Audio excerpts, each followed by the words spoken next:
Olá, está começando mais o Niso Comunidade. No programa de hoje, vamos falar sobre o livro Cultura e Violência, autores, contribuições e polêmicas à literatura marginal. Estamos recebendo em nossos estúdios o professor de Sociologia da Uniso, Rogério de Souza Silva. Professor Rogério, muito obrigado pela sua participação no nosso programa. Vamos conversar, conhecer um pouquinho o nosso entrevistado. O senhor está na Uniso há pouco tempo, porém tem uma história já na área de graduação, da sua titulação no mestrado e agora fazendo doutorado. Então, gostaria de conhecer um pouquinho o senhor sobre a sua formação. O senhor é de onde? Olha, eu nasci em Osasco, tá? Fiquei em Osasco até 1990, depois mudei para outra cidade da Grande São Paulo, município de Itapevi, e em 99 comecei a estudar na Unesp de Araraquara. Aí o senhor estudou Sociologia, Isso, se associar à Sociologia, é isso? eu fiz graduação em Ciências Sociais, bacharelado e licenciatura, tá? Na Unesp de Araraquara, que é a Universidade Estadual Paulista, né? No campus de Araraquara, região do interior, mais próximo de Ribeirão Preto. Aí o senhor fez um lato sensu e estrito sensu também? Durante a graduação, eu comecei a desenvolver trabalhos na área de iniciação científica e trabalhei com pensamento social brasileiro, estudei um pouco de Florestan Fernandes, considerado um dos maiores sociólogos brasileiros, ou o maior sociólogo do Brasil, estudei outros autores que discutem o Brasil, Sérgio Buarque, de Holanda, hoje, felizmente ou infelizmente, mais conhecido como o pai do Chico Buarque de Holanda, né, o grande historiador Sérgio Buarque de Holanda, Gilberto Freire, mas algo me inquietava muito, eu queria discutir algo mais atual.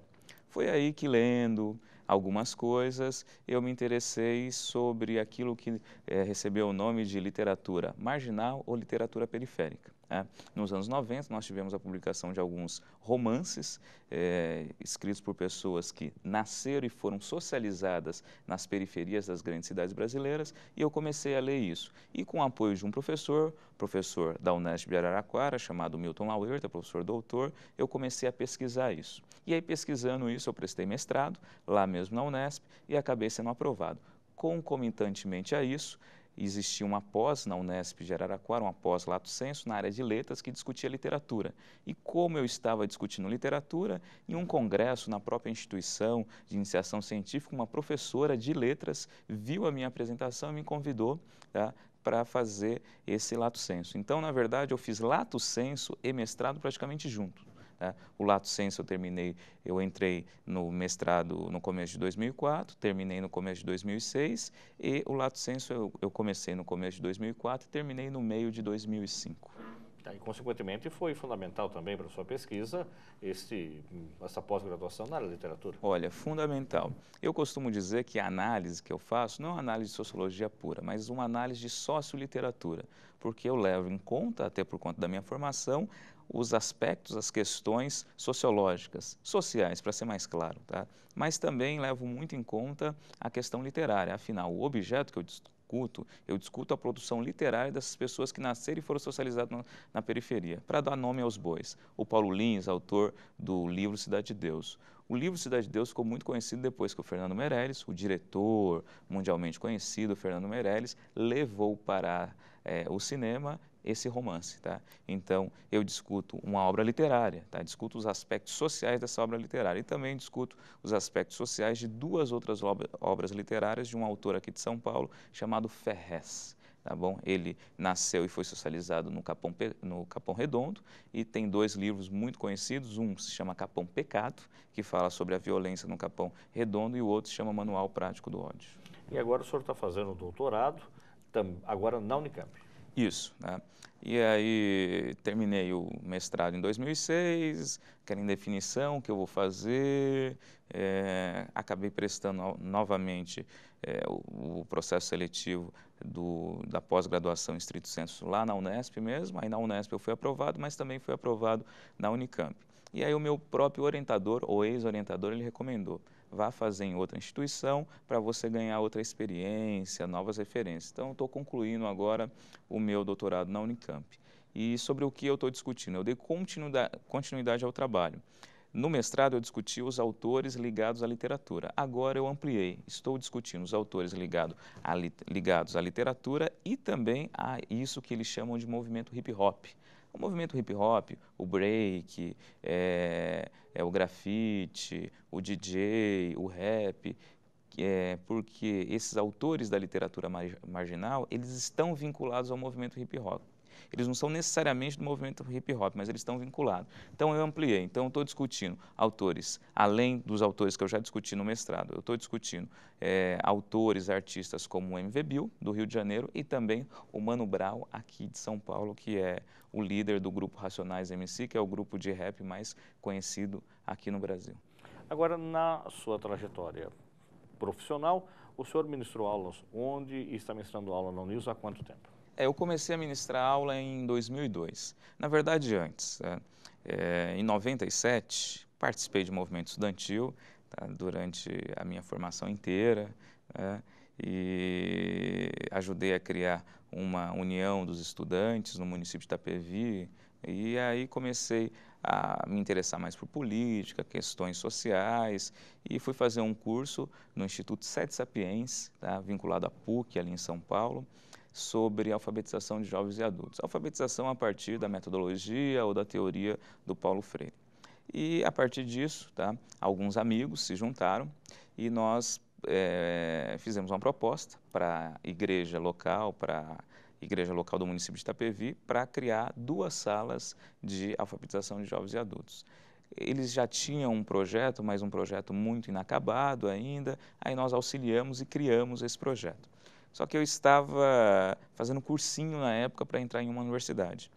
Por conta disso, eu não pude continuar ministrando aula, porque não tinha formação, a LDB de 1996 exige corretamente a graduação no ensino, a formação no ensino superior, então por isso eu não pude continuar, tá? E foi aí que eu fiquei mais inquieto, mais motivado para passar em uma faculdade. E aí acabei entrando em 99 na Unesp. Em 2002 eu fui ministrar aula num cursinho preparatório para entrar na universidade da própria Unesp, chamado CUCA, Curso Unificado do Campus de Araraquara, tá? E ministrei aula 2002, 2003 e metade de 2004. 2004 eu não pude continuar por conta de que eu entrei no mestrado, tá? E só quem poderia ministrar a aula eram os alunos da graduação. Então eu não pude continuar. História e depois Geografia.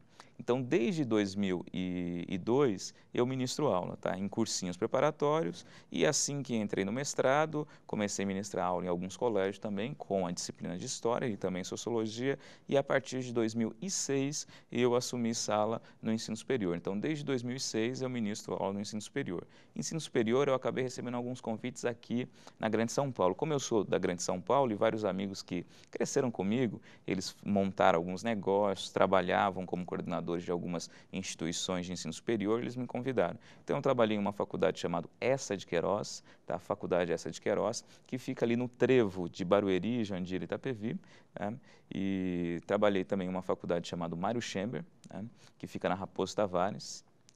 Trabalhei em uma faculdade de Imbiúna, Faculdade Montessori de Imbiúna. Trabalhei em uma faculdade de São Roque, ela chamava Evolução, aí depois foi adquirido por um grupo chamado Uniesp, tá? Mas a faculdade chamava Evolução, tá? E agora eu estou aqui com vocês da Uniso desde o 2º semestre do ano passado. Aqui na Uniso, o senhor está ministrando aula para quais cursos e quais disciplinas? Então, a Uniso é uma instituição muito grande, né? Então, todo semestre você acaba pegando algumas disciplinas diferentes, mas todas dentro do arcabouço da Sociologia. No ano passado, 2º semestre, eu ministrei uma disciplina de Sociologia para o curso de Nutrição e Enfermagem. E também ministrei Sociologia para o curso que vocês englobam aqui, vocês chamam de CSA, né? Ciências Sociais Aplicadas, né? E que era Administração, Economia, Comércio Exterior, e esse semestre eu estou ministrando a disciplina de Sociologia da Comunicação para o curso de Publicidade e Propaganda, e estou ministrando também Sociologia do Trabalho para o curso de Engenharia da Produção e Sociologia e Meio Ambiente para o curso de Engenharia Química. Agora, como é que o senhor está vendo a Uniso hoje, pela toda a sua experiência acadêmica, como é que o senhor está vendo a Universidade de Sorocaba, a estrutura que ela tem, o perfil do aluno, como é que o senhor está se sentindo aqui? Olha, eu fiquei abismado com a estrutura da instituição, especialmente a estrutura física. Eu estou aqui há menos de 8 meses, então a estrutura humana, tá, o capital humano eu estou conhecendo ainda, eu não me sinto à vontade para falar. Tá? Mas sobre a estrutura física, fantástica. Tá? Na verdade é o seguinte, minha esposa, que também é professora, mestre em sociologia, ela viria prestar o processo seletivo de vocês. Mas como eu faço doutorado, ela insistiu, Rogério, vá lá porque você tem doutorado. Eu acabei vindo, eu fiquei abismado com a estrutura física, eu não conhecia o nisso. Não conhecia. Tem alguns colegas que trabalham comigo no município de São Roque que estudaram aqui na Uniso, mas eu não conhecia. Fiquei abismado com a estrutura física. E por quê? Vocês têm uma estrutura semelhante à universidade pública. Eu sempre estudei na universidade pública, Unesp, Unicamp. E eu fiquei abismado com essa estrutura física de vocês. Uma biblioteca muito boa, com a quantidade de livros razoáveis. Eu reparei que vocês fazem bastante congressos, simpósios, e isso é fundamental para desenvolver o conhecimento, isso é fundamental para desenvolver a formação desses jovens, desses alunos que nós temos aqui. Então, essa característica é fantástica. Eu lembrei um pouco, quando eu vim aqui, da característica da PUC. Tá? A PUC é a maior universidade particular com qualidade, não estou falando de aluno, tá? Com qualidade, é a PUC sem dúvida, tá? E eu acho que a Uniso, tá? Eu estou chegando agora, mas a Uniso vem caminhando para isso, tá? E vem caminhando para isso em um momento muito difícil.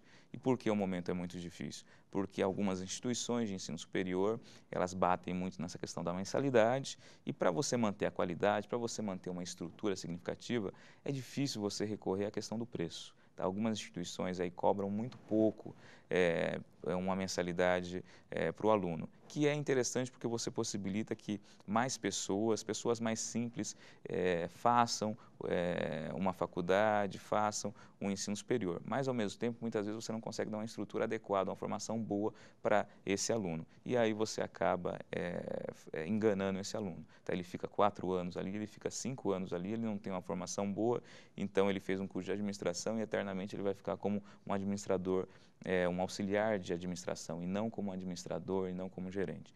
O que eu estou sentindo aqui na Uniso, volto a dizer, pouco tempo, mas aqui, pelo que eu vi, a proposta é outra. A estrutura física, ela é fantástica, uma biblioteca boa, e com os poucos professores que eu conheci, percebe que eles têm uma formação muito significativa, e isso é fundamental.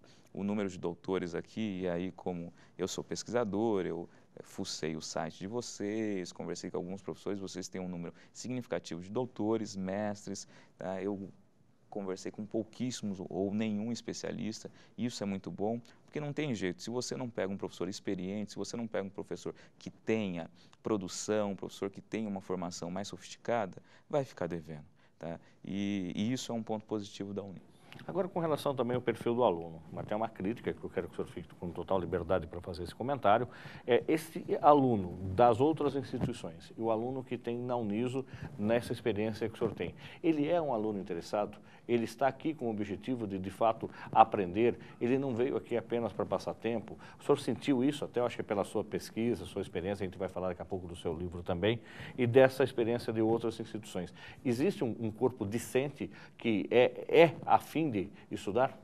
Olha, sem citar nomes, eu trabalhei em 2 instituições sérias, em 2 instituições que o objetivo central é formar o aluno de fato, e não só a manutenção da instituição com a mensalidade que é paga. Tá? Em 2 instituições que deixaram a desejar. Tá? Eu cheguei recentemente na Uniso, mas dá para falar da turma do semestre passado, a turma de CSA e a turma de enfermagem e nutrição. Tá? Vou tomar a liberdade de falar que as meninas de enfermagem e nutrição, porque quase 90% do público é do sexo feminino, né?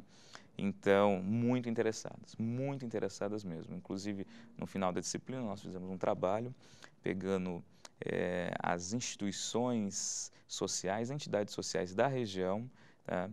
Da área de saúde, e que apresentam alguns problemas, e esses alunos do curso de enfermagem e nutrição apresentaram soluções para essas instituições. Trabalhos fantásticos. No curso de CSA, no curso de Ciências Sociais Aplicadas, os alunos desenvolveram um trabalho significativo também. O curso para administração, economia, relações internacionais, contabilidade é um curso mais teórico, né? É uma disciplina complementar à disciplina de sociologia. Então, eles fizeram o quê? Eles fizeram um trabalho sobre os grandes pensadores que contribuíram para a formação do mundo contemporâneo. Maquiavel, Locke, Rousseau, Montesquieu, e eles fizeram um trabalho fantástico. O trabalho foi tão interessante que eu conversei com o coordenador do curso e nós fizemos uma pequena exposição de uma semana aqui, no hall, aqui em frente ao prédio principal, ao prédio central aqui, e o trabalho ficou muito bom também. Então, eu senti um alunado com vontade de aprender. Agora, hoje em dia o ensino superior trabalha com salas grandes, então tem um público muito heterogêneo. Aí eu acho que o papel do bom professor aí, ou do professor, para não atingir ninguém, é tentar, nas primeiras aulas, cativar e nivelar essa sala para depois desenvolver um conteúdo mais específico, tá? Então, no curso de CSA eu senti um público muito heterogêneo, mas depois de um mês e meio, o público já estava entendendo, os alunos já estavam mais ou menos no mesmo pé naquele conteúdo de sociologia e o trabalho final foi significativo. O trabalho foi tão significativo que eu acho que quem ficou na disciplina foram os alunos que não entregaram trabalhos ou os alunos que estouraram por falta, por conta de trabalho, tá? Trabalho externo, né? Então, o resultado foi significativo, eu fiquei bastante satisfeito. Então, ficou clara a seriedade, então, de quem está aqui, para que, como o senhor disse, infelizmente existem outras instituições que até dão oportunidade para que ele venha fazer um curso superior, mas, por outro lado, falta estrutura, tanto do corpo docente como estrutura física, e aí se a nossa sala de aula não é pequena, existem instituições com mais de 100, 120 alunos em sala de aula. Aí fica praticamente impossível a gente trabalhar, né? São jovens, né, 17, 18 anos, você tem que cativar esse aluno, você tem que mostrar para ele que ele pode chegar lá, que ele pode ser um profissional diferenciado. Tá?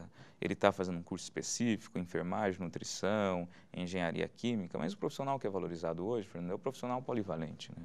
Ele tem que conhecer o exemplo que eu dou. Né?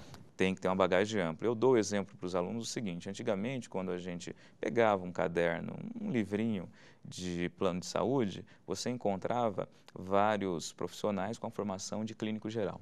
Hoje você não encontra mais isso. E por quê? Porque hoje em dia você precisa ter o profissional específico. Então você encontra o dermatologista, você encontra o oftalmo, você encontra isso, você encontra aquilo. Só que isso não impede que esse profissional especialista tenha um conhecimento mais amplo, ele conheça aquilo que nós chamamos de conhecimento periférico à sua formação. E é isso que nós procuramos passar para os alunos, especialmente na minha disciplina. No caso aqui, nós não temos o curso de Ciências Sociais, então o curso de Sociologia é uma disciplina complementar a todos os outros cursos. Mas eu tento passar para o aluno que, sem essa formação, ele pode ser um bom profissional, mas com essa formação ele pode ser um profissional bem mais qualificado, bem diferente. Dou vários exemplos para eles e até brinco, quase todos os nossos grandes ministros hoje, desde a época do Fernando Henrique, têm formação na área de ciências sociais. O próprio Fernando Henrique, considerado um dos maiores sociólogos do Brasil, da América Latina. Nós temos a Dilma, que é formada em economia, mas ela iniciou mestrado em sociologia, iniciou doutorado em sociologia e por conta da função dela, por conta da profissão dela de gestora pública, né, ela acabou não conseguindo concluir. O Guido Mantega hoje, acho que sem dúvida o ministro mais importante do Brasil, nosso ministro da Fazenda, ele é formado em economia, mas o doutorado dele é na área de sociologia. E nós temos vários outros exemplos. Então, eu procuro passar isso para os alunos. Mas o professor, ele tem que ter na cabeça que esse menino é novo, muitas vezes foi o pai que empurrou aqui com toda boa intenção, esse rapaz para cá, essa moça para cá. Então, tem que cativar esse aluno, tem que mostrar para esse aluno que ele não está aqui por acaso, tá? Tem todo um processo para ele chegar aqui e se ele se dedicar a esse curso, esses 4, esses 5 anos que ele ficar aqui, o resultado vai ser fantástico. Nós vamos a um rápido intervalo, voltamos já já com o professor Rogério de Souza Silva, professor de Sociologia da Uniso. Voltamos já.